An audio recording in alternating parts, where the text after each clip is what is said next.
What's up, everybody that's here tonight?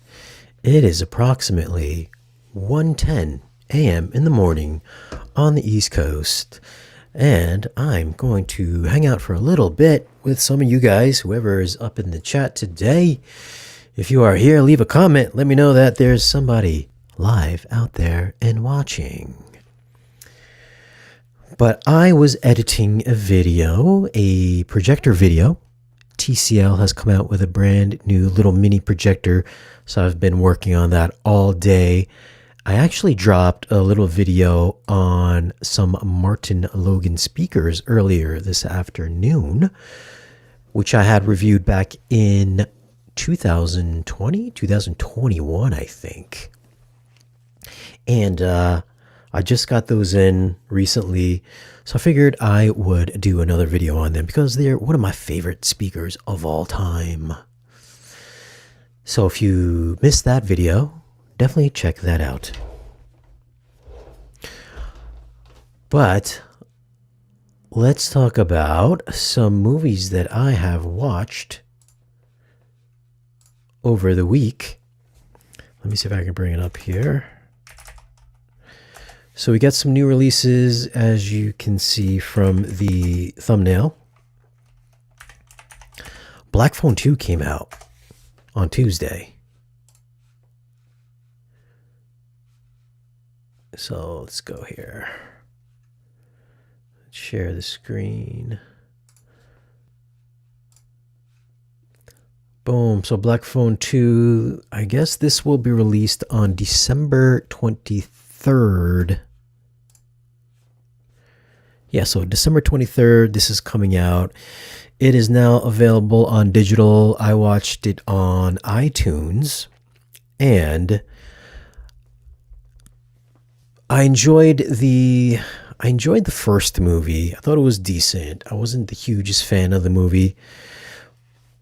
And it's not like this one got any better reviews, but this one definitely took a turn it was a different turn.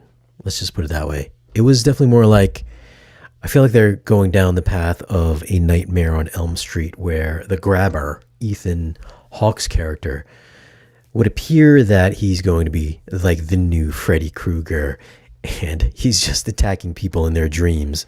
So a la A Nightmare on Elm Street, Dream Warriors. So it seems like they're definitely going into this horror kind of fantastical world in this franchise. And I'm assuming the way that the movie ended, that they're definitely going to have a part 3 at some point in time, because I think this did pretty well. I think it did pretty well during the week for box office. I believe it's probably going to break even and make some money. But I had watched it on iTunes, and I guess this would go along with having good audio. Because lately, a lot of the horror movies that came out this month have some really good audio, Dolby Atmos mixes, and this one is, I would say, falls in line with the rest of the horror movies that came out. It's not quite as good as like Sinners or any of the. What was the other one that just came out? There's Sinners, and what was the other one that I saw recently?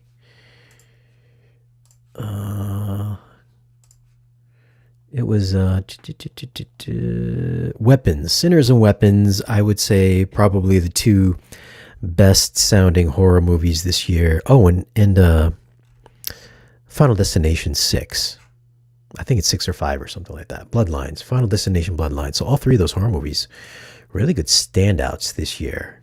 And this one is not nearly as good as those three, but I would say it is definitely better than some of the more bigger action movies that came out. Like, say, I would say Jurassic World Rebirth. I thought it was kind of a disappointment Atmos wise. It was all right, but not up to like the original standards. Also better than, like, say, Superman was all right, not demo worthy. Mission Impossible was all right, not demo worthy. And just everything horror wise this year. Really great Atmos mixes, and this one is no exception. I didn't take any like video to review this, but I just wanted to talk about it really quick because I think it's a worthwhile movie if you wanted to check it out. And I would say that it's a really busy mix too. Like every single one of my channels was lit up. Even the wide channels were lit up. All 6 of my height channels were lit up. I even got a lot of usage. I even got a lot of usage on the center surround channel. And if you saw the movie, this takes place out. I don't know where it is. Out in the out some camp, almost like Camp Crystal Lake, except it's I don't know what state they're in, but it's during like a blizzard. It's like a crazy snowstorm, and you get a lot of atmospherics, like just the snow and the wind blowing. It's circling around the entire room, so you get full active Atmos mix in this movie. So there's usually always something happening. I wouldn't say that there is really direct, real distinct sounds that are kind of creeping up in different speakers. It's more of just ambiance that really fill in the space. I mean, there's a couple of stuff where you might hear somebody walking in the back right, left speaker. I think there's like a door that opens. There's a part where some of the kids are knocking on the phone booth, and I believe there's a part where the grabber is knocking on another window at some point in time as well. So, I mean, not too much in the way of like creepy direct sound effects, but just atmosphere wise, this one definitely hits the mark by putting all of your Atmos channels to full usage. Bass response in this was, I would say, not that great. Wasn't the greatest. It was definitely falls on the weaker side of demo worthy. Okay, but nothing that I would say fantastic. And the movie itself, for me at least, one watch type of thing. Video quality, they kind of bounced between, I believe it was shot digitally. I don't know the specs. I didn't look it up. But I should look it up now since I'm here. I'm not really doing anything. Black Phone 2B. Let's look at the specs really quick. You can tell it was definitely shot digitally, but let me just reaffirm my suspicions. Tech specs, it is 114 minutes long, so it's pretty fast watch. Aspect ratio is 239:1. Black letterbox bars you will get, and it was shot digitally on the Sony Cine Alta Venice 2. 4K DI, of course, and then also some scenes, which I was going to say, I thought they were using maybe some digital grain, but they did use Super 8 as well for some of the flashback scenes, which you can easily tell because it is super grainy. I thought it might have been 16 millimeter, but it would appear that it is a Super 8 for those flashbacks. So you can tell that they added some digital grain film emulation, so it's definitely there for the cleaner digital look. So it definitely has a film-like quality to it, even though they did shoot it digitally. I'm not sure what the Venice cameras are shooting at. 5.8K, 6K cameras. Okay, so 5.8K, so it does have a 4K DI, and then you do get the 8 millimeter, Super 8 millimeter shots background scene. So heavy grain, really heavy grain in some shots, and then really clean with film emulation laid on top for the rest of the movie. And it does look like it was shot digitally.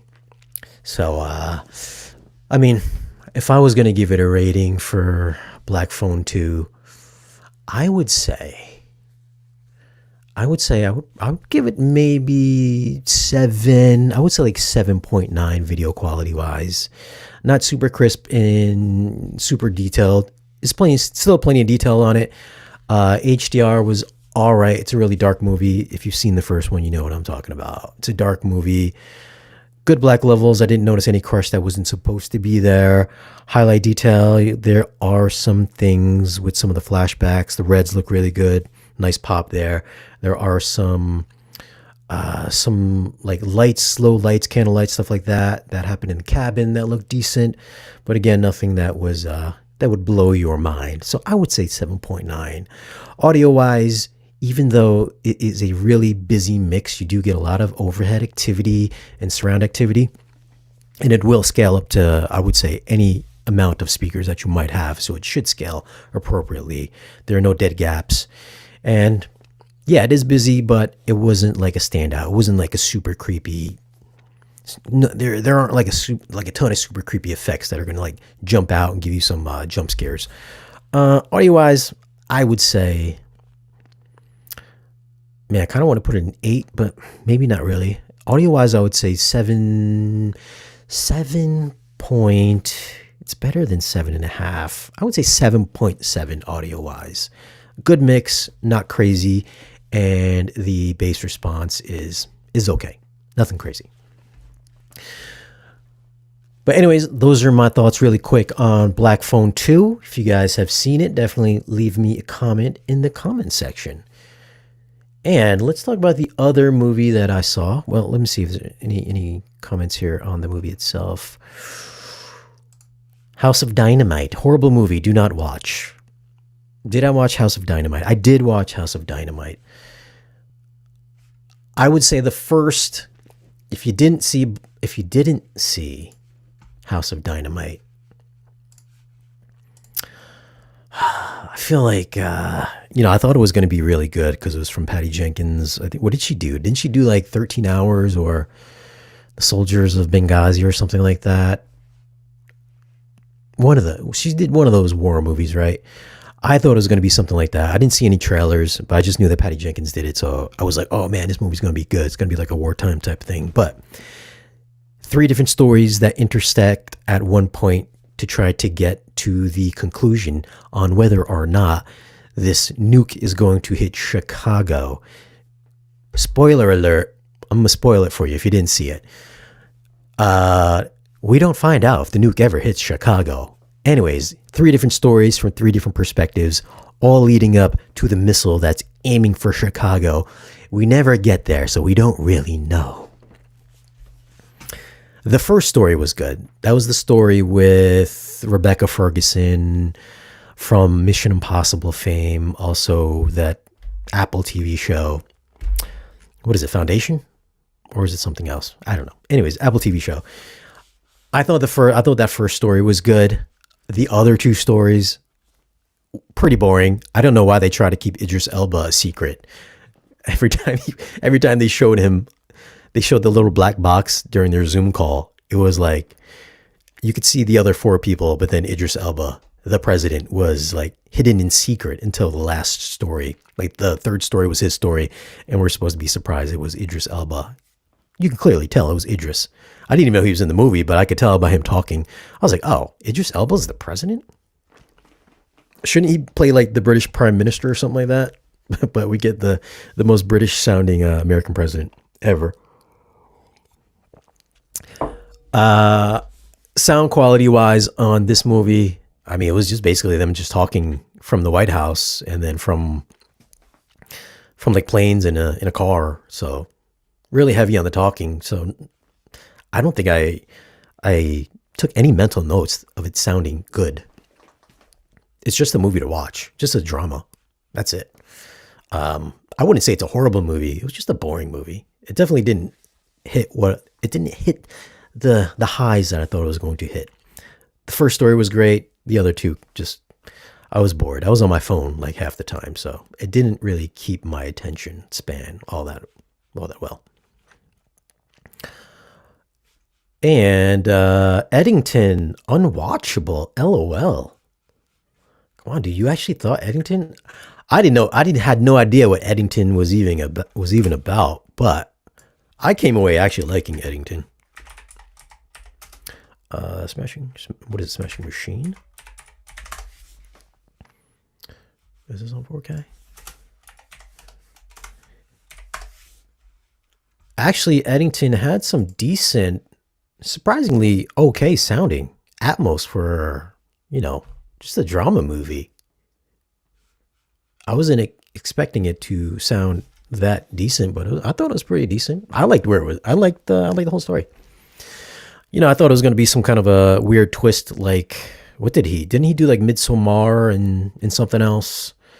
Whatever that last movie he directed, or Ari Aster, yeah. So he did Midsummer, and then whatever the movie he did before this one, I didn't like that one either. I can't think of it. I'm sure one of you guys probably know, but I didn't like that second one he did. But I did like Eddington. I think people didn't like it because it was like supposed to be political or something like that. I watched some reviews after I finished watching it, and I was like, oh, a lot of dudes just hated it. I thought it was enjoyable. I thought it was good. I liked the little twist at the end with Joaquin Phoenix's nurse. Him and his wife were like sleeping together in the bed at the end. That was a little twist, I guess. Anyways, the other movie that I watch as the champ shit only commenter, CSO, has left Smashing Machine. I also watched this over the week, and not as good as I thought it was going to be. However, I did think that Dwayne Johnson did do a really good job. Probably his best acting role to date. I mean, if you're a UFC fan, then you know who he's playing in the movie. So I've seen all his fights back in I've seen a lot of his fights back on YouTube. Steve Kerr, he actually looks a lot like him. I mean, he's got a big forehead prosthetic, and he's got hair. Certain angles, he looks just like Steve Kerr. And Mark Kerr. Steve Kerr he played for the Bulls. Mark Kerr. But yeah, I thought he did a great job in this. I don't know if he's going to get an Oscar nomination or not, but I don't see why he wouldn't. I thought he did a standout job acting wise. Emily Blunt also did a really good job as well. Audio wise, I don't recall if the iTunes version was in Dolby Atmos or not, but nothing really stood out. It was an okay movie, not as good as I thought it was going to be, but it's watchable. I would say it's watchable. What about news? Someone else here? What is the new heads of state and prime? Mr. Really good LFE. And Catherine Bigelow. What did I say? I said Patty Jenkins. Okay. Hurt Locker. I knew it was something like that. Good ending. I agree with the ending. It was a letdown. Which ending are we talking about? Are we talking about House of Dynamite? Heads of State. He did on Heads of State. What's Heads of State? I feel like I saw that. Was that a Netflix comedy?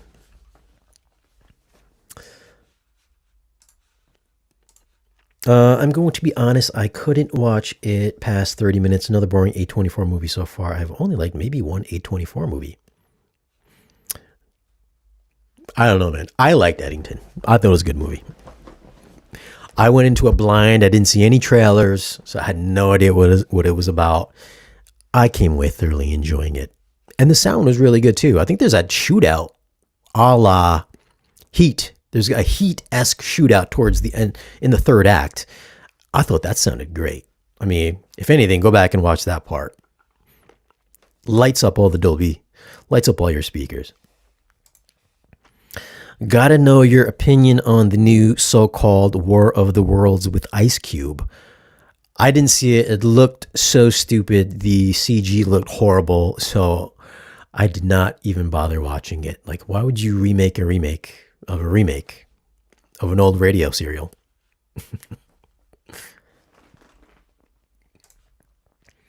Oh, Idris and John Cena. I know I saw the movie. Oh, yeah. He played the president, right? Yeah, Idris.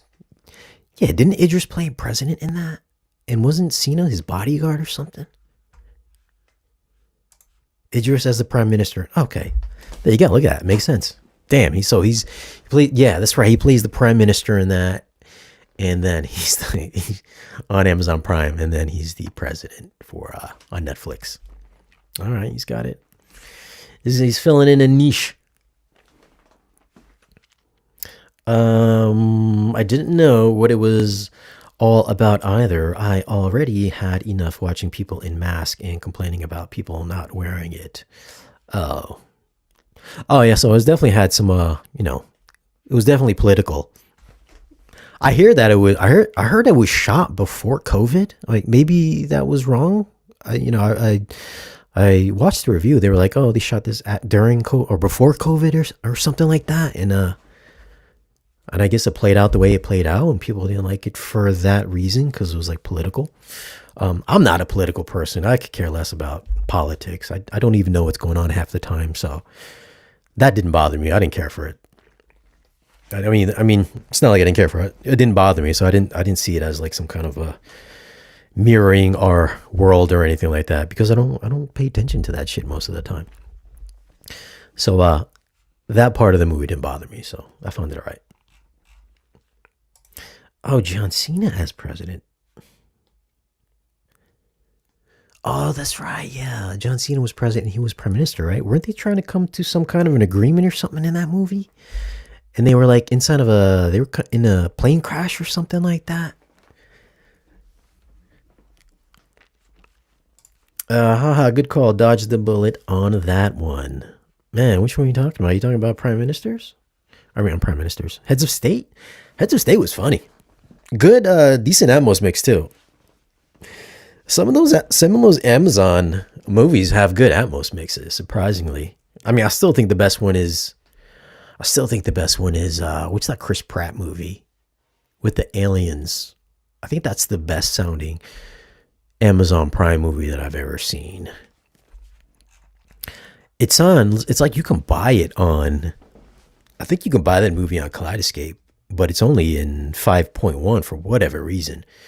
It's so stupid. And then Amazon Prime just typically has just some of the worst video quality I've ever seen. So I was hoping at some point it would come out on physical media on 4K Blu-ray, but it just never has. Yes, Tomorrow War. I did a review on that a few years back. I think me and Gene did like our top 10 demo worthy movies. What was that, 4 years ago now? Maybe 5 years ago? Time flies, guys. Time really flies. And that was on my list for one of the best sounding Atmos mixes that I've heard for that particular year. I mean, I'll still go back to it nowadays just to check my calibration settings to see if it sounds like as I remember and if I'm still hearing the guys dropping from the beginning of the movie when they first get sucked up into the air and then drop down into the pool. Demo worthy scene right there. And then all the shootouts are just outstanding. I really hope at some point in time it does come out on physical media because I don't know why they didn't share the Atmos mix on Kaleidoscape or even like the 4K on Kaleidoscape. It was a bad move on Amazon's part. Elfie was really good in it, in my opinion. Yes, it was. The staircase scene was insane in the Tomorrow War and the Elfie wise as well. Lost Bus was pretty good. Man, hold on. Yo, CSO, did you say you liked the movie? Come on, CSO. I'm losing some respect for you here. So you didn't like Eddington, but you liked The Lost Bus? Are you out your damn mind? Lost Bus was probably one of the worst movies I've seen all year. I thought it was like I know it was based on a true story, but it was so over the top. The whole bus thing towards the end of the movie was like 100%. All right, maybe not 100%, like 98% CG. It was so over the top fake. Matthew McConaughey redoing his interstellar cry scene in the movie. Come on, dude, we already seen it. You can't go back to that well twice and do the same thing on a B-level movie. It's not going to work. It's not going to hit the same. I don't know why he tried, but he tried and it failed miserably. The movie sucked. I thought the movie sucked. However, the audio mix was all right though. It was a decent audio mix.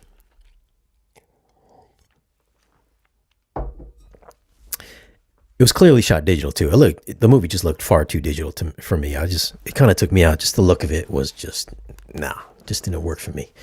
I much preferred Eddington over The Lost Bus.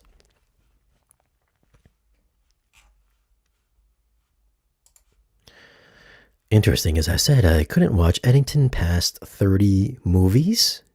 30 movies? 30 movies or 30 minutes? You said 30 minutes, my man. By the way, I just like disaster movies. Yeah, listen, I like all movies. If it's a good movie, it don't matter. If it keeps my interest. I had to sit through Lost Bus took me like 2 watches, so I got past like 30 minutes. I was like, I gotta take a break. Come back to it like the next day.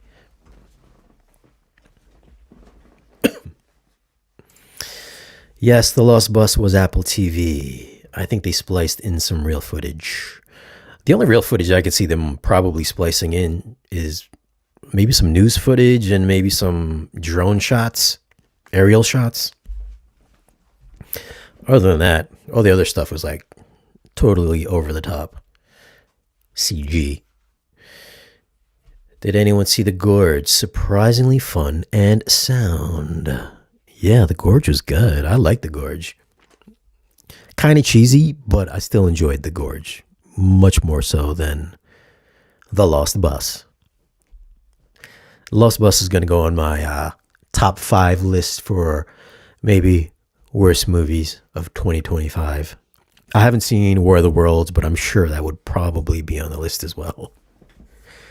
But The Gorge was good, though. I mean, I liked Anya Taylor-Joy and was it Miles Teller? It did get a little crazy. It did get a little hokey when they went down into the gorge and we saw the little creatures and stuff. I was like, they could have made that look a little bit better, but I thoroughly enjoyed it too. Enjoyed it, and it sounded good. It sounded good as well. Last Breath was with Woody Harrelson, also based on a true story about a deep sea diver rescue. Also starring the guy from Shang-Chi. What is his name again? What's the guy who plays Shang-Chi? Simu Liu. That's it. So Woody Harrelson, and then Simu was in Last Breath. And yeah, I would say that was a better real life movie over The Lost Bus. Some pretty good, had some pretty good Atmos effects in that movie as well. Not like demo worthy, but it was pretty good. Shot digitally. It did look, I did find the underwater stuff was kind of noticeably fake at times. But it was still decent though. Still a decent movie. I wouldn't watch it a second time, but I thought it was alright. Gorge was good too. Volume was low as hell, but it was good. Very true. A lot of the Apple movies they're low on volume. You always got to turn up the Apple stuff on the iTunes. But typically, aside from, I don't know what they did with F1, but I remember watching the F1 trailer. And I remember thinking, this is going to be one of the best sounding movies because the trailer had such a good Atmos mix in it. If you guys hadn't noticed, Apple movie trailers before the movie comes out, they're typically usually in Dolby Atmos on the iTunes app and the Apple TV app. And the F1 trailer was like a knockout. You could even see in the Atmos viewer that it was one of the busiest mixes I've seen, one of the top mixes. And then come to find out, the actual movie was like, it was just like really front heavy. It was just like front stage heavy with very little surround effects. I mean, I've already talked about it before, but Apple usually just knocks it out, man. I don't know what's up, what happened with F1. Just real disappointment. I mean, even they're made for Apple TV movies sounded better. I don't know if this was an Apple thing or if it was a Warner Brothers thing, but a big fail, man. What did you think of the sub scene with Tom Cruise in the last Mission Impossible flick? Trying to recall my review. I think that was one of the few scenes that really put the height channels to good usage, because when the missiles or the torpedoes, what is it, missiles or torpedoes? I think they're torpedoes, right? I think when they were falling down from the scaffolding or from the racking, you could hear them kind of drop from overhead and they would fall down to the bed layer channels.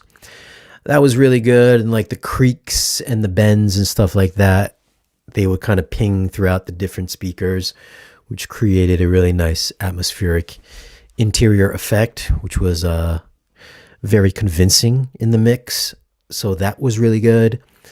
Bass response was it was strong, but I think that was the only scene in the movie where I think there were two bass drops during the submarine descent as it was going down to the bottom of the ocean floor. And Tom Cruise had just ejected out of one of the portholes and he's hanging off. He's trying to loosen up his little pouch or whatever it is. So he cuts himself loose. And during that free fall from the submarine, there are two bass drops, which are like infrasonic drops. They're like, boom, boom. I was like, whoa. I was like, my 21-inch sub actually did something in this movie that was worthwhile. Other than that, not much in the realm of, I would say, 20 hertz extension. I think it was some of the bigger action scenes were strong for the big stuff from like 30 hertz on up. Nothing demo worthy, I thought, but still solid overall. And the only disappointing thing I thought was the biplane, the final airplane scene at the end. I thought was going to be a better sounding scene, like the aerial stuff. There wasn't too much bass in that scene, and you would think if you're flying around in the air, you would hear. I mean, you got dueling planes zipping past each other. You didn't really hear that. You didn't hear that. Like the planes should have been flying overhead because there were plenty of scenes like that in that third act, but it was just pretty much either it was static or there was just nothing up there, which is very perplexing because that should have been one of the best scenes in the movie. I mean, it's on the poster. They were talking about it. Tom Cruise was doing like shooting promos from the wing of that plane. So I thought it was going to be like the best sounding scene in the movie, but it wasn't. The submarine scene was the best sounding scene in the movie, but I mean, the airplane scene should have at least been the best sounding scene, but it was just a letdown. Real letdown. And they had a lot of time to work on it. They had a good solid year or longer because I think they filmed it during the pandemic. So why didn't it sound better? I have no idea. But the sub scene was a good sounding scene. What about Romulus? I really liked it. It was proper alien stuff in my opinion. I grew up on alien movies and Covenant and Prometheus was okay at best. You see, I like alien movies. I like all the stuff. What is this? What is this comet or something that's flying into the Earth's atmosphere or passing the Earth? I would like to believe that is some kind of an alien craft. I hope it comes to Earth, either to wipe us out or to come visit us. And I would like to believe there's some alien craft in that comet that's flying through the air, flying through space. So I really liked the philosophy that he imbued in Prometheus. That's one of my favorite alien movies ever. I like the lore that Ridley was trying to craft. I think people were off put by it because they just wanted the aliens to be kind of just like a secret thing that we wouldn't know where the aliens came from, or we wouldn't know what was up with the engineers. But Ridley wanted to go back and show his story about, I guess, the creation of man. And I really liked that aspect of the movie. So that really worked for me. One of my favorite movies. I wish it would have got an Atmos mix, but as just a 7 channel mix, it mixes really well. Great bass, great atmospherics. I would say I would have to give it like a 9 something for the 7 channel mix. If it only got remastered in Atmos, man, it would be so good. But one of my favorite movies, especially the 3D version. The 3D version looks really good as well. So I'm surprised you didn't like Prometheus. But then again, I think most people didn't like Prometheus. I loved Prometheus. One of my favorite movies. I would say Aliens, Aliens, and then I would have to go Prometheus as my second favorite Alien movie. Then I would go Alien, and then I don't know, the other ones would fall in somewhere else. Oh no, then I would say Romulus would be probably my fourth favorite. And I haven't seen Badlands yet, but I'm just going to take a guess and think if Badlands, Predator Badlands does a good job, I could see them having Romulus and whatever the new Predator sequel would intersect at some point in time. I don't know if that's what they're working on, but it seems like the logical choice because Romulus did do good at the box office. And from all accounts, it seems like everybody's really liking Badlands. I'm going to see it tomorrow at 4 o'clock, so no idea. I only saw one trailer. The one trailer looked decent, but from all the early reviews, and I think Haterade saw it today. He told me it was awesome. So I'm really looking forward to it, and I hope that it does good, and I hope at some point Romulus and whatever the Badlands sequel is, I hope they intersect at some point because it does seem like they're building up to that. Submarine scene was good from Final Reckoning. I think when he was undressing had infrasonic bass too because I couldn't hear much bass, but I felt like traveling in a car with one window buffering. Yeah, there's definitely some moments in it for sure. I mean, those two real heavy bass drops. I don't know if that's what you're talking about or not, but those were the memorable ones that I made it a point to remember. Danilo Mercado, what's up? Hello. I'm curious how the new Running Man movie will be. Tom Cruise went to that premiere and gave his thumbs up. Yo, he also gave The Flash his thumbs up too. We know how that turned out. I'm sure he gave it a thumbs up because Glenn Powell was in it. But it looks good though. It does look good. I just got the Schwarzenegger one the other day. I didn't realize that was in Dolby Atmos. I haven't watched it yet, but that's on the list for this weekend. I want to rewatch it again before I go see the new one.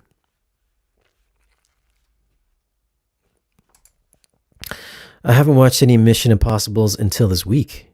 Dude, you haven't seen any Mission Impossible movies? How have you gone all these years without watching a single Mission Impossible movie? Since when was the first one? In 1996, I think. You went from 1996 to 2025 and haven't seen a single Mission Impossible? I'm guessing you're probably pretty young. What are you, like in your 20s or something like that? I really liked Alien 3 and also Resurrection, even though most people hate on them. Yeah. Alien 3 was kind of a weird movie. I know David Fincher directed that one, but yeah, strange movie. It's like she died and they brought her back as a clone or something like that. And yeah. Interesting look though. So I think wasn't that Fincher's like first major movie was Alien 3? It was all right. Definitely not one of my favorites. The Arnold Running Man was great. Couldn't be done today. Peak Arnold. Yeah, I remember seeing it as a kid at the theaters. So I've got like a vague recollection of it. So I think it'll be fun to rewatch it again with almost fresh eyes. So I will be watching that very soon.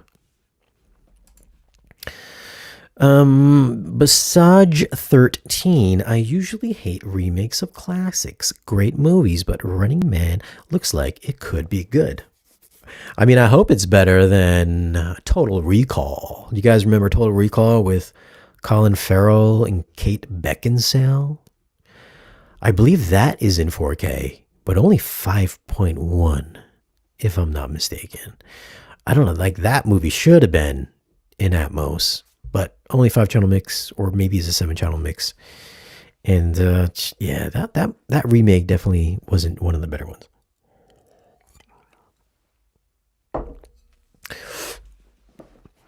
Was Quato even in that one? Wasn't there a three-chested woman in that? I'm trying to think. In the remake, I know one of you guys probably know the answer to that. I don't recall if there was. I don't even recall if Quato was even in that. I think that's his name, right? Quato, with the little man that came out of his chest. But it seems like they're going to just remake all of Arnold's movies. I mean, Arnold did get, I don't know if you guys saw Killer of Killers, but Arnold does make a small cameo appearance in Predator, Killer of Killers. I don't know if they're going to like follow that up with a sequel and maybe somehow bring Arnold back in animation form, but I think that would be pretty cool if they did and they had Arnold kind of do the voiceover for the animated movie. Even bring back the girl Amber Midthunder from Prey. I think that would be pretty cool. But we'll see. I don't know. But what else is coming up this weekend? Aside from, I'm going to see Badlands tomorrow in IMAX 3D. I was hoping there was going to be a Dolby 3D, but for whatever reason, the only Dolby 3D movie in the 2 years that I've been living in this town has been Tron Ares. And I've been to the movies. I've been to the movies like every weekend for the past 2 years. And I've never seen a 3D Dolby Cinema movie before Tron Ares. I asked the guy, I was like, hey man, I was like, did you just install 3D projectors in your Dolby Cinema? He was like, no, he goes, we've always had it. It's just they don't send us movies in 3D for Dolby, which is very strange. On the other hand, IMAX always has a 3D version of the movie if it comes out in 3D. So I don't know what the meaning is behind that. Very strange. I was hoping to do a Predator Badlands IMAX 3D versus Dolby Cinema 3D, but I'm just going to be stuck watching it in IMAX 3D. And it does suck because they just remodeled the IMAX and they did not put those IMAX recliners in there. They still have just the regular leather rocker seats that just slightly tilt backwards. I mean, if you're going to redo the entire theater, why would you not? I mean, you would sell so much more tickets if people found out you had way comfortable seats in the IMAX theater. Real disappointing, man. And they took like 2 months to remodel it. None of the big movies, like I didn't even see Superman in IMAX. I had to watch it in Dolby. I really wanted to see Superman in IMAX. They did the 3-chest, no little dude coming out of another dude's chest. The rebel leader is just a normal guy. Yeah, I thought so. I thought it's one of those things we're missing. So they did have the three-breasted person, though. Woman. They never even went to Mars in Total Recall remake. It was all on Earth. Was it really all on Earth? Man, I think I only saw it twice. I think I saw it at the theater, and then I saw it one time at home. So, yeah. I guess there's a reason why I didn't see it again, or even bought it. No heated recliners, no bueno. Yeah, I've only been to one theater that had heated recliners. That was before I moved here, in the old town that I lived in. They redid their Dolby Cinema, and that Dolby Cinema got the heating and cooling in their recliners, which was just like the Valencia, what is it? The Valencia Tuscany heating and cooling. Same thing. I was like, damn. With all the thousands of hot asses sitting in these leather recliners, do we really need to heat people's asses up even more to bring more ass sweat in these leather seats? I just thought that was a bad idea. Yes, the cooling part is cool. That made sense to me, but do I want 1,000 different asses all heated up and sweating, especially during summertime in the theater seats? Man, that's a hard pass for me. The cool thing about the Dolby Cinema recliners is that I kind of like that they don't go all the way back. They kind of just like your feet don't go all the way up. They kind of go like 25% of the way up, and they when they tilt back, they sink down as they tilt back, and then your legs go up just at a like a 45-degree angle. So at least the two Dolby Cinemas or three Dolby Cinemas I went to, they never fully reclined, which I wish they would. I wish they would come out with seats like that for the house. I know people probably wouldn't buy them because people like to lay down when they're watching movies, but I kind of like the way that Dolby does it. And over time, those heated seats would stink. Yeah, they would stink. Much better. Well, at least they're not made out of cloth. Remember the cloth ones? They would just get all rank, and like the armrests would get all like dirty and like fucking greasy and shit. I'm glad we have recliners. Coming from JVC 4K projector, I recently watched the movies on an Apple Vision Pro. It was absolutely stunning in Disney Plus, and its 3D 4K content is sublime. Can even use the native Infuse app. I've yet to see what the Vision Pro looks like. I don't know. Do they have those in store to try on? I don't even know if I would want to try it in store because all the sticky faces on there. I'm not sure if that would interest me. I know they just came out with a Vision Pro 2. I thought maybe the second generation, like I would pick up a pair of the second gen ones, but because I thought they were going to drop down to like $1,200, but they're still like $3,600. Like how many people are buying these for? Well, apparently Bond 007 has some Vision Pros, but that's a lot of money, man. That's a lot of money. Like I should have started making videos on Apple products so they can send me a pair. Because I for sure ain't spending $3,600 on those things, especially when they come out with new ones like every other year. Shane, what do you think of people who can't live without perfectly setting up ear level speakers at ear level, but home theaters don't really have ear level speakers? What do I think of ear level speakers? How many people are setting up ear level speakers? Well, my theater, my tweeters are, I think they're like a foot above ear level in both rows. They're not perfectly ear level. I did that at one point in time, ear level, but then I found that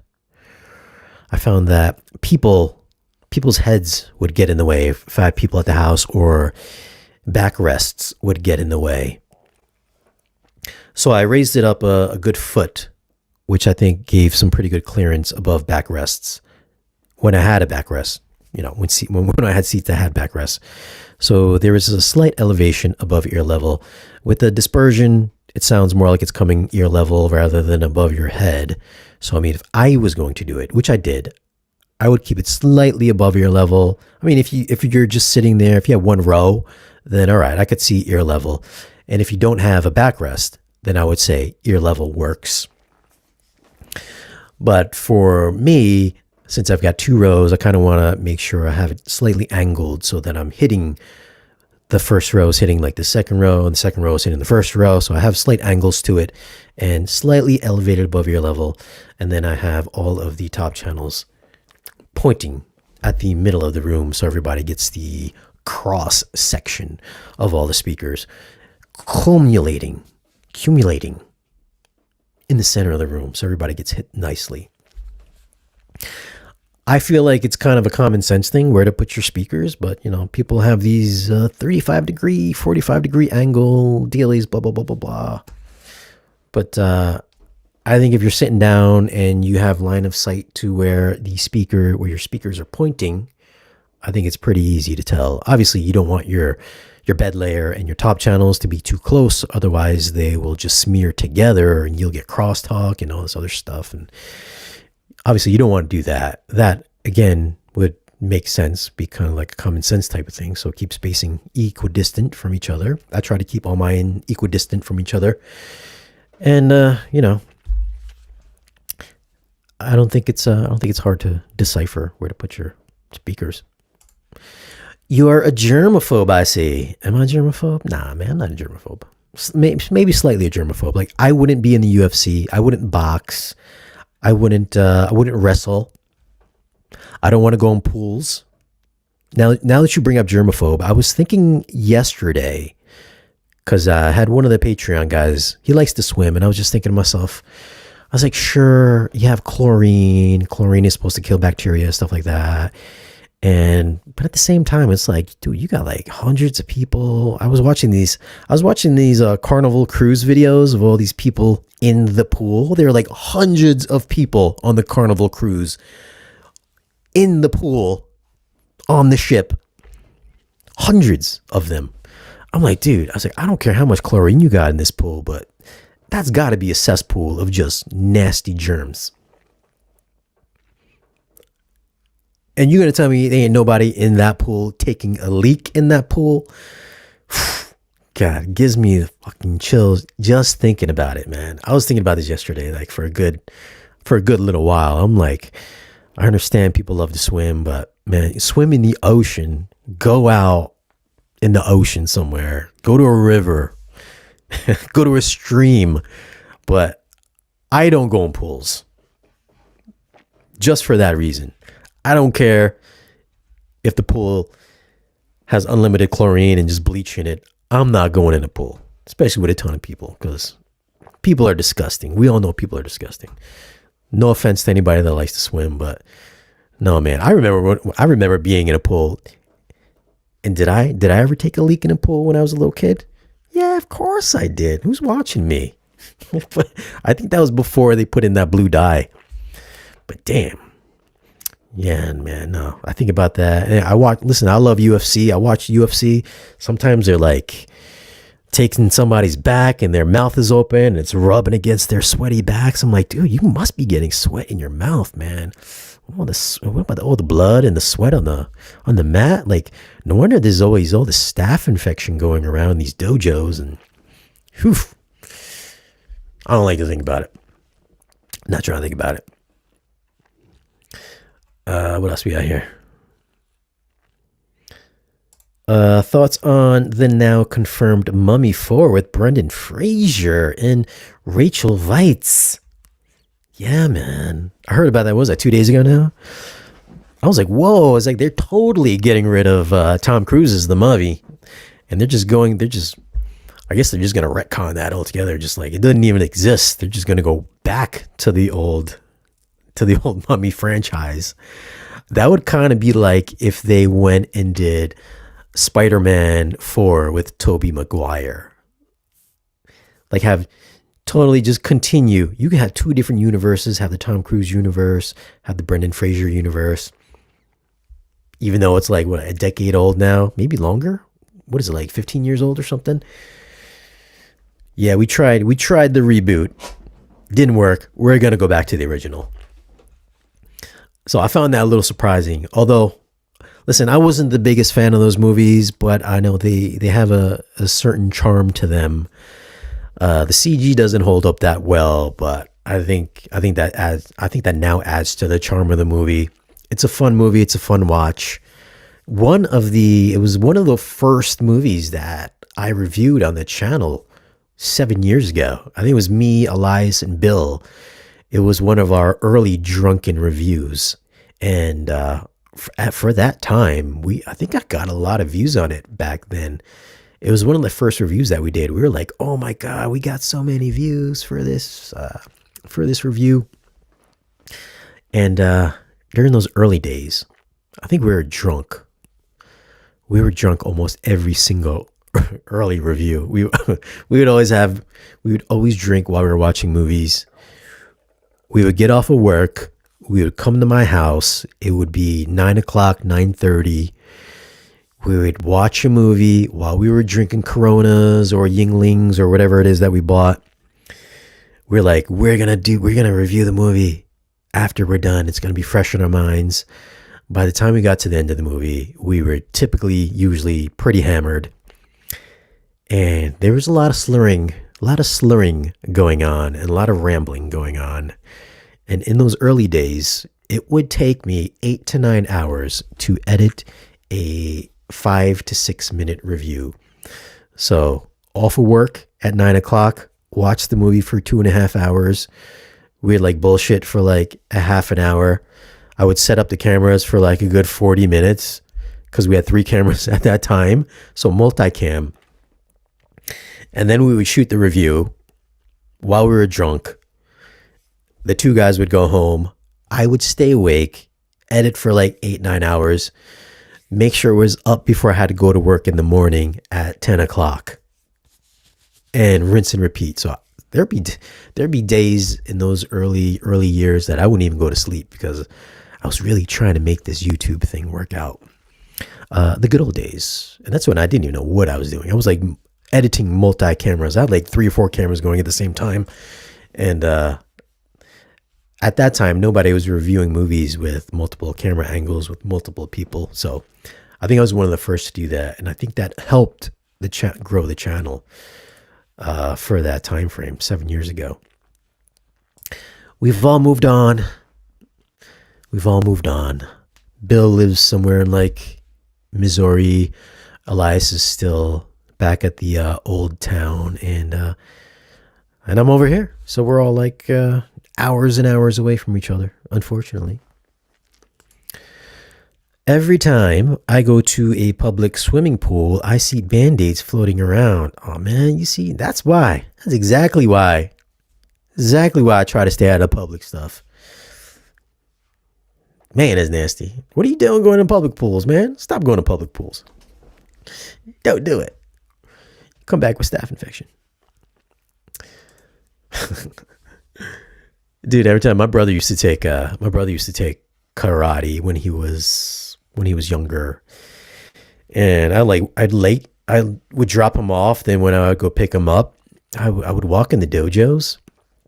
No offense to people who take martial arts. I couldn't do it. But those dojos, man, damn, they smelled like stank feet all the time. I'd just walk up in there and I'd be like, yo, how are you guys in here? It stinks, man. It's like foot sweat and BO. I'm like, damn, it would just be rank, man. Shit. Respect to you guys that can do that, but man, not me. I can't do that. I could not do that. Oh man, I walk in there and walk right back out.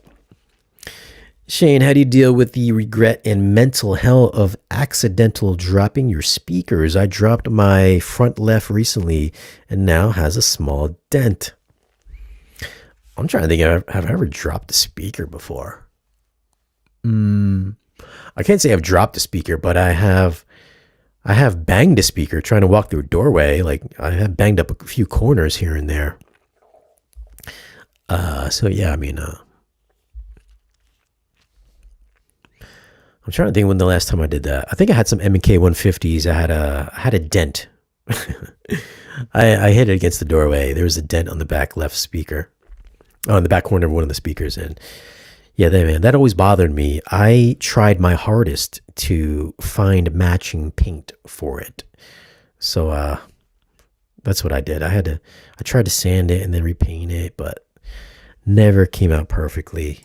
And then I eventually sold it because it just bothered me. So yeah, can't say I dropped the speaker, but I've hit many corners against walls. Ew. Yeah, man. Ew. Dojos. Rough places. Is that what they're called? Dojos? At least that's what they're called. I don't know if they have a new name for it in 2025, but that's what they call it in Karate Kid. So I just continue to call it dojo or a training center, whatever it is. But let's go. Let's talk about this really quick. Tomorrow, tomorrow I've got a big delivery coming tomorrow. I don't know, I might be the first with this video tomorrow. Let me show you what we're working on for tomorrow here. That's the specs. Bum, bum, bum, bum, bum. Where is that? That's the oh, here we go. So I got this being delivered tomorrow. This is the brand new Martin Logan Depth Series subwoofers. If you guys are into your home theater bass and you love bass, these are the replacements for the Martin Logan Balanced Force subwoofers, the Balanced Force 210 and the Balanced Force 212, which, by the way, I think I may be the only person on YouTube that has a review for the Balanced Force subwoofers. Very popular video, way popular than I thought it was going to be. Those subs were kicking around for a good, maybe like 5-6 years, I think. So, one thing that I do like about speaker brands is that they don't always drop new models every year. So, just like, SVS, like those PB16s and PB4000s, etc., they were kicking around for a good long time until they just came out with the new ones this year. So I like it when you could buy a subwoofer or a pair of speakers and not get any FOMO because they might release something new the following year. It's not like buying a TV set where you get the new C5, but 8 months down the road, there is an announcement for the C6. So you're stuck with having FOMO for the next year. Should you upgrade or should you not? That doesn't happen in the speaker world. So these are going to be the new replacements for those Balanced Force. Gone is the Balanced Force 210. They're replacing it with the Balanced Force 212, which has dual opposed 12-inch drivers on each side. And then they're getting rid of the Balanced Force 212 and replacing that with the Depth Series 215. So the bigger version is going to have dual opposed 15s. And if we're looking at spec-wise, the big one with the dual 15s weighs 173 pounds for the 215, and then for the small one, it weighs 127 pounds. Both come in gloss black. However, if you would like to get custom finishes, like you want to match your Ferrari red, they will custom paint this to any color that you want. I don't know what the upcharge is going to be for that, but just like their Neolith speakers, they're going to offer that custom paint service for their Depth series. I think it's only the Depth series. Other specs include they are going to have Arc Genesis in them, and they're going to be providing a brand new Arc Genesis microphone. This is going to forego the plastic Arc Genesis microphone, and this is going to be an all new metal Arc Genesis microphone. I feel like I've used the metal one before, but I can't remember on which subwoofer. Other specs include, what do we have here? Let's go frequency response. So frequency response for both of these, actually, 18 hertz to 120 hertz, plus minus negative 3 dB, and a COIC via the LFE input. I'm sure the 215 will have some higher SPL since it's a bigger subwoofer. Amplifier on the 212 is a Class D amplifier rated at 2200 watts dynamic peak, 1100 watts RMS, and the big subwoofer, the D215, the Depth 215 is also Class D, 4400 watts dynamic peak and 2200 watts RMS. And it does have touch controls, as we can see on the front panel there. It looks like there's a little cover that we can see in that subwoofer on the left side. And so that's nice that it's not totally exposed all the time. So we have arc on and off, auto correction built in. You do get that tone sweep, so you can press the button if you want to find for any loose rattling things in your room. You press that button, it runs a sweep from I think 20 hertz on up to like 120 or something. And what do we have here? Different listening modes. You can download the Arc Genesis app. And this looks like it's going to be a winner of a subwoofer. The price, how much is the price on these bad boys? I believe it's $7,000 for the 215, and I think it's $5,500 for the 212. So these are not inexpensive subwoofers. And we can see here the Balance Force subwoofers had kind of a trapezoidal look to it. This one looks more squarish. So you can see how it's got the dual opposed drivers on each side. Flat front. So this looks, like any other Balance dual opposed subwoofer with the flat front and the drivers on each side. The grills can be removed. It looks like the back plate is gloss black. And then the front looks like it's satin black. Interesting choice of colors. Oh, I see. So the top plate is gloss and then it wraps around the back to the bottom. All right. I got it now. Controls. So it looks like touch controls on the front. Also more controls on the removable top plate, which looks very similar to the older version. Oh, there we go. Oh, no, that's not a top plate. That's the bottom of the subwoofer. Or the bottom back panel of the subwoofer. So we got your XLR ins, RCA ins. Looks like you get your high and lows via push connectors. So this is a nice design, man. I can't wait to get this in. This will be here at some point tomorrow. So it looks like red for off, blue for on. This looks very, very, very nice. I almost bought the original Balance Force 212s, which would have been way overkill for my old home theater, but I was afraid to buy them because I thought the new ones would have been out. But that was 4 years ago. I would have at least gotten 4 good solid years out of it. But the new one is now out. And man, super excited to get this in. I mean, the Balance Force 212s were kick-ass subwoofers. I don't know how many people actually owned them, but kick-ass subwoofers. So be on the lookout for that. I don't know if I'm going to do an unboxing video first and then do the review the following week, or I might just drop the review next week. So give me a good week to use it, because they have these guys and they have the new Grotto speakers.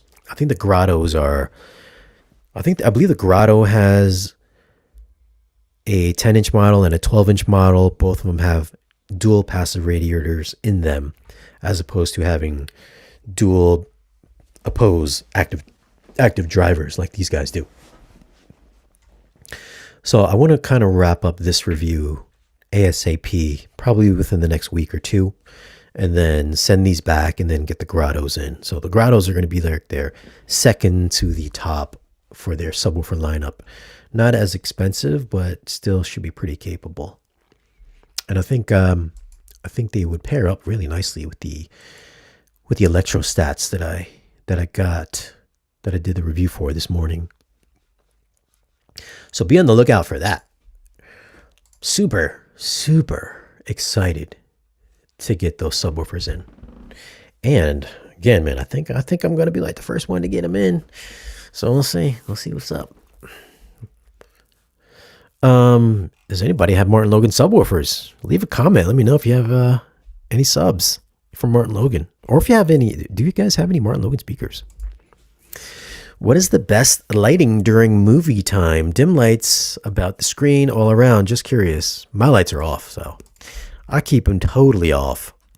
I remember I would do speaker reviews and I would leave the accent lights on.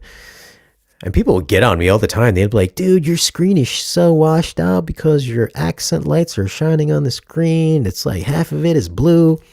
I'm like, dude, I'm reviewing speakers, or I'm reviewing a subwoofer. Why are you guys reviewing my screen? This has nothing to do with the speakers. The lights are on just so you can see the subwoofer and just so it looks like a cool visual on screen. Obviously, I don't watch with blue lights on in my home theater. It's just to look cool, man. I'll get that comment all the time. I know the 4K came out this year. Did you check out the classic disaster flick Earthquake? Curious what they did with the sound on the 4K. I did not see the movie Earthquake. I don't even remember what that was about. Earthquake. What is this? IMDb. Earthquake. Are you sure it's called Earthquake? I see nothing here called Earthquake. Oh, never mind. 1974. Oh no, Charlton Heston. Nah, I definitely didn't see that. Sorry. I'm sure there's somebody that's seen it in the chat, but I haven't seen Earthquake. Didn't even know it existed. And it came out in 1974. 100% didn't watch it. Man, that was before I was born. That was like 2 years before I was born. Sorry, buddy. But be on the lookout for that video coming out this week. No, not this week. Next week. I'm shooting for next week for the Martin Logan review. Very much looking forward to getting that in. And what else am I working on coming up? Oh, you know what? I actually have a ELAC subwoofer I got to rock out. I think it's the ELAC Varo 12-inch. Another dual posed sub as well. Excellent sounding sub, mind you. I don't know why they sent me only one. So, yeah, they sent me a single subwoofer, single 12-inch subwoofer for my room. It's like not enough juice to fill my space, but I requested two. They sent me one. What are you going to do? But that is definitely coming out next week. And then I will move on to this subwoofer here. Maybe I can come out with 2 subwoofer reviews in a week. We'll see. So be on the lookout for that. That's those are going to be my 2 big reviews for the coming week. And I don't believe there are any big movie releases coming out next week. We got Good Fortune that's coming out on digital next week. That was a funny movie, but not something I think anybody would care to have a review on. That's coming out November 7th. Oh, that's today. That movie came out today. Good Fortune.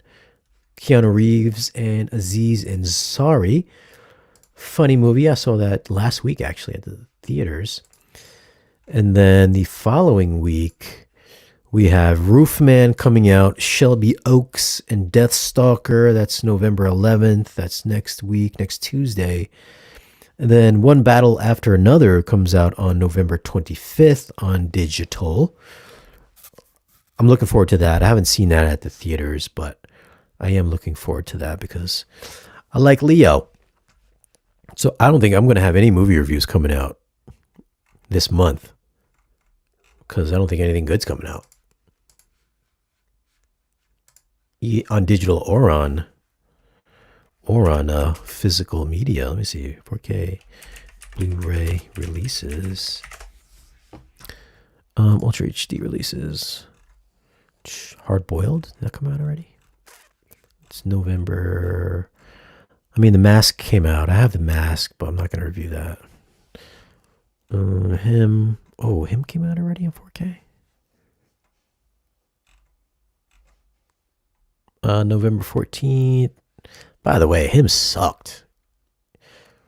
You know, if we're going to talk about worst movies to come out this year, Him might be the worst movie I've seen this year.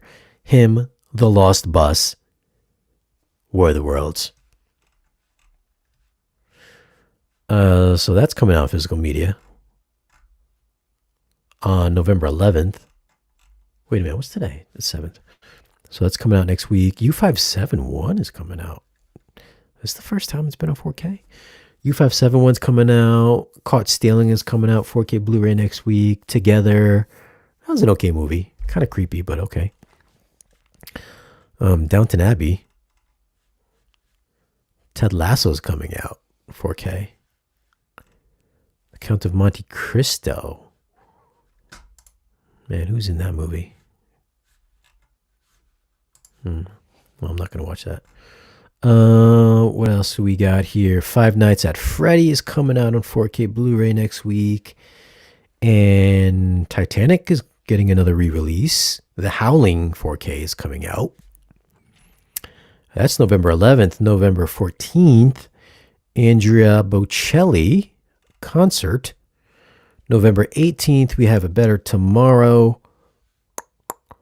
Out of Africa, for you Robert Redford fans. Howard's End. Dark City getting another re-release, huh? Didn't that just come out last month? 2 months ago? Casino getting another re-release. Rent. Pulp Fiction is coming out again. And Ultraman is coming out on November 18th. I will not be picking up any of those. Oh, Paul is coming out. The little alien movie. I might get that. November 21st, we have Def Leppard concert movie. November 25th, we have Romeo and Juliet, 1996. Oh, is that with Leo? Man, I wouldn't mind picking that up again. No. Wait, directors. James Gunn directed? No, Tromeo and Juliet. Never mind. Tromeo and Juliet is coming on November 25th. Yeah, I'm not watching that. Oh, you know what? The Long Walk. That's the other movie that I saw. Let me just bring that up really quick here. What we got? How much is that? The Long Walk 4K. So that is coming out. Pre-order. What's the pre-order price on that? $35. Dude, what's up with these 4K prices? What's up with these 4K prices anymore? Shit. Long Walk. So I watched this, this came out like, 2 weeks ago now? I saw this 2 weeks ago in the house, and I had no idea what this movie was about either. Came away pleasantly surprised. Really, really good Atmos mix on this. I wasn't expecting it to sound as good as it did. You know, obviously it's not an action movie, so there's not a lot of shit going on, but just the atmospherics, like the wind and stuff like that, and just the ambiance, just as they're walking down the street. Really, really nice surround effects. You know, it's kind of like the quiet parts in A Quiet Place, except it's like this during the entire movie. So this has some good activity for all your speakers. I mean, I believe all my speakers were lit up during the entire duration. I mean, I wouldn't say it's like a demo-worthy mix at all, but it was an effective mix that was fully engaging, that would make you feel like you were walking outside with all of these kids. Actually, I don't know if they're kids, but I think they're like in their 20s with these people. A good movie. I really like the movie. It's a lot more violent than I thought it was going to be. The look of the movie is really nicely shot as well. I mean, if I'm going to go ratings-wise, I would have to say maybe like an 8.8 for video. Audio-wise, I would have to say 8.9 audio-wise. Really solid overall AV experience. Pre-order, $34.99. Or if you watched it on digital or Gladescape, solid pickup. I'm probably going to review this when it comes out on the 4K disc, which again is coming out November 25th. So probably nobody's going to watch that review because I don't think anybody went to see this movie. But it's I think it's probably going to make the top 10 list for AV quality this year for 4K. I think so. Either that or might just miss. because I don't think I've had too many movies with solid nines for audio and video. But this is definitely 8.8, 8.9 for AV. I think it'll make the list. Maybe it might come in at like number 10 for best 4Ks of the year. Of course, I haven't seen like every 4K release this year, so I'm sure there might be some better stuff out there, but I think it's going to make the list. But that is coming out. Hold on. So where's that list of new releases? God damn it. No, nope. Man, I just totally lost that list. All right. Well, anyways, that's I think that was the last good one that was coming out. That's November 25th. So that wraps it up. So I think the only movie I'm probably going to review is that movie for 4K. Unless we get like a secret drop like Tron Ares or something like that, which I'm not anticipating. I hope Tron Ares comes out sometime in December, but I'm going to guess maybe end of December Tron Ares or early January, because Disney likes to do their 90-day release schedule, which I respect. I wish more studios would go back to the 90-day release schedule rather than the either the 14-day or 30-day release schedule. I feel like they're doing a disservice to these movies, taking them out of the theaters so quickly. What else here? Really quick before I hop off. Got 2 4Ks this month in physical, in The Mouth of Madness and Outland. Both well done. U571 should be solid. I wonder if U571 is going to keep their Atmos mix. I mean, the DTS mix. I remember the bass. I think the explosions were I think that was one of the first movies. It was like infrasonic bass for U571. Five Nights at Freddy and Howling releases in Steelbooks. Five Nights at Freddy's. I remember seeing that. I don't recall if that was in Atmos or not, but that was a fun little movie. Cloud Atlas 4K coming soon. That sound should be, man, Cloud Atlas. We're talking about bad movies. Jeez. Was Cloud Atlas right before The Matrix Resurrections? Dude. Hold on. Wasn't that with the Wachowskis? And Tom Hanks? Yeah, Tom Hanks, Halle Berry. Directors, Lana Wachowski and Lily Wachowski. Although back then they were just the Wachowskis. Man, that was a tough watch. I remember this being one of the worst movies I've ever seen. I was like, Jesus, how do you come from The Matrix? Actually, what was it? It was like The Matrix and then Speed Racer. And then they dropped Cloud Atlas. And I was like, man, you guys just dropped after The Matrix. I mean, let's face it, after The Matrix 1, everything kind of just went downhill. It went from like Matrix was like top tier sci-fi. Matrix 2 was like, Matrix 3 was like, damn. I mean, Matrix 3, I kind of like Matrix 3. But then Speed Racer, I was like, dude, how are you screwing up Speed Racer? And then this movie, Cloud Atlas, damn. And what was that other movie? Didn't they have like another space movie with what's his face? Magic Mike? Jupiter Ascending. Jeez, dude. They just swinging and missing for all their movies lately. All their movies. My God, Cloud Atlas got a 7.4? Man, you got to be kidding me on that one. There's no way that movie got a 7.4. Cloud Atlas, Rotten Tomatoes. Let me see. Rotten Tomatoes got what? Cloud Atlas 4K? No, man. Rotten Tomatoes. I must see with Discord. All right, so the tomato meter got a 65 and a 66. Damn, that's way more generous than I thought it would have been.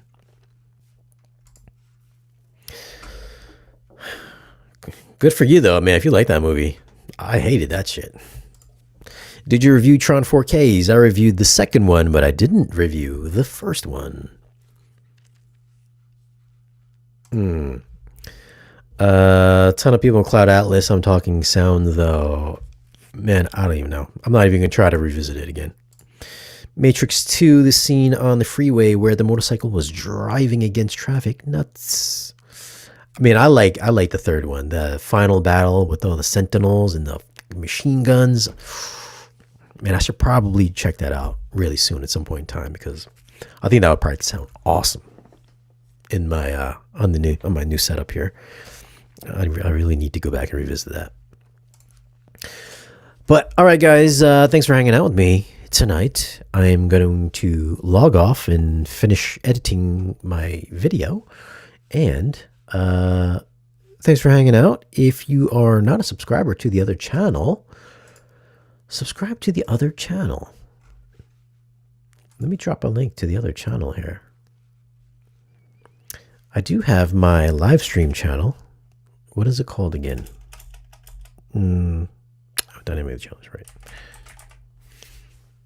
I'll drop it in the chat here, just in case you guys don't know. Apparently, I'm live over there as well right now. Here we go. So here's my other channel. Boom. So that is channel number 2. I don't have a lot of subscribers over there because I don't promote it that much, but that's the second channel. That's where all my late night streams will reside, and they live on in perpetuity over there, because I try to keep the reviews on this channel and these live streams of my ramblings on that channel.